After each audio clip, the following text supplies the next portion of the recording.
രാഷ്ട്രപതിയും രാഷ്ട്രപതിയുമായി ബന്ധപ്പെട്ട പ്രധാന അനുച്ഛേദങ്ങളുമാണ് ഇന്ന് നമ്മൾ നോക്കാൻ പോകുന്നത്. വീഡിയോ കാണുന്ന എല്ലാ കൂട്ടുകാർക്കും എൻ്റെ ക്ലാസ്സിലേക്ക് സ്വാഗതം.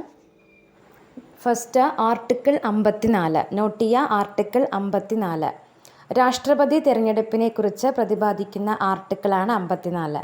രാഷ്ട്രപതി തിരഞ്ഞെടുപ്പിനെക്കുറിച്ച് പ്രതിപാദിക്കുന്ന ആർട്ടിക്കിളാണ് 54. ആർട്ടിക്കിൾ 54. Next article 55. ആർട്ടിക്കിൾ 55 രാഷ്ട്രപതിയെ തിരഞ്ഞെടുക്കുന്ന രീതിയെക്കുറിച്ച് പ്രതിപാദിക്കുന്നതാണ് ആർട്ടിക്കിൾ 55. രാഷ്ട്രപതിയെ തിരഞ്ഞെടുക്കുന്ന രീതിയെക്കുറിച്ച് പ്രതിപാദിക്കുന്ന ആർട്ടിക്കിളാണ് ആർട്ടിക്കിൾ 55. Next article 56. നോട്ട് ചെയ്യുക, ആർട്ടിക്കിൾ 56 രാഷ്ട്രപതിയുടെ ഉദ്യോഗ കാലാവധിയെക്കുറിച്ച് പ്രതിപാദിക്കുന്ന ആർട്ടിക്കിളാണ് 56. രാഷ്ട്രപതിയുടെ ഉദ്യോഗ കാലാവധിയെക്കുറിച്ച് പ്രതിപാദിക്കുന്ന ആർട്ടിക്കിളാണ് 56. Next article 57. നോട്ട് ചെയ്യുക, ആർട്ടിക്കിൾ 57 രാഷ്ട്രപതിയായി ഉദ്യോഗം വഹിക്കുന്നതോ വഹിച്ചതോ ആയ ഒരു വ്യക്തിക്ക് ഭരണഘടനയിലെ മറ്റു വ്യവസ്ഥകൾക്ക് വിധേയമായി വീണ്ടും ആ പദവിയിലേക്ക് തിരഞ്ഞെടുക്കപ്പെടാൻ അധികാരമുണ്ട് എന്ന് കാണിക്കുന്ന ആർട്ടിക്കിളാണ് 57.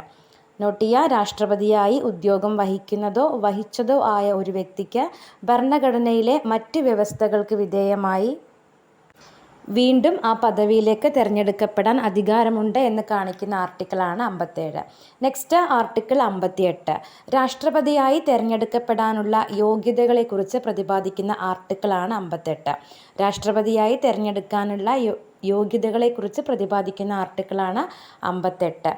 നെക്സ്റ്റ് ആർട്ടിക്കിൾ 59 രാഷ്ട്രപതി സ്ഥാനം സംബന്ധിച്ച വ്യവസ്ഥകളെക്കുറിച്ച് വിശദമാക്കുന്നത് ആർട്ടിക്കിൾ 59 നോട്ട് ചെയ്യുക, രാഷ്ട്രപതി സ്ഥാനം സംബന്ധിച്ച വ്യവസ്ഥകളെക്കുറിച്ച് വിശദമാക്കുന്നത് ആർട്ടിക്കിൾ 59. നെക്സ്റ്റ് ആർട്ടിക്കിൾ 60 രാഷ്ട്രപതിയുടെ സത്യപ്രതിജ്ഞയെക്കുറിച്ച് പ്രതിപാദിക്കുന്ന ആർട്ടിക്കിളാണ് 60. രാഷ്ട്രപതിയുടെ സത്യപ്രതിജ്ഞയെക്കുറിച്ച് പ്രതിപാദിക്കുന്ന ആർട്ടിക്കിൾ 60. Next article 61. നോട്ട് ചെയ്യുക, ആർട്ടിക്കിൾ 61 രാഷ്ട്രപതിയുടെ ഇംപീച്ച്മെൻറ്റുമായി ബന്ധപ്പെട്ട നടപടിക്രമങ്ങൾ പ്രതിപാദിക്കുന്ന ആർട്ടിക്കിളാണ് 61. രാഷ്ട്രപതിയുടെ ഇംപീച്ച്മെൻറ്റുമായി ബന്ധപ്പെട്ട നടപടിക്രമങ്ങളെക്കുറിച്ച് പ്രതിപാദിക്കുന്ന ആർട്ടിക്കിളാണ് ആർട്ടിക്കിൾ 61. അപ്പോൾ രാഷ്ട്രപതിയുടെ ഇംപീച്ച്മെൻറ്റുമായി ബന്ധപ്പെട്ട ആർട്ടിക്കിളാണ് 61.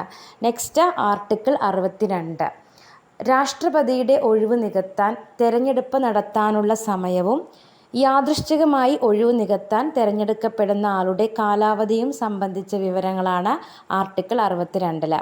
രാഷ്ട്രപതിയുടെ ഒഴിവ് നികത്താൻ തിരഞ്ഞെടുപ്പ് നടത്താനുള്ള സമയവും യാദൃശ്ചികമായി ഒഴിവ് നികത്താൻ തിരഞ്ഞെടുക്കപ്പെടുന്ന ആളുടെ കാലാവധിയും സംബന്ധിച്ച വിശദ വിവരങ്ങളാണ് ആർട്ടിക്കിൾ 62 പറയുന്നത്. ഓക്കെ.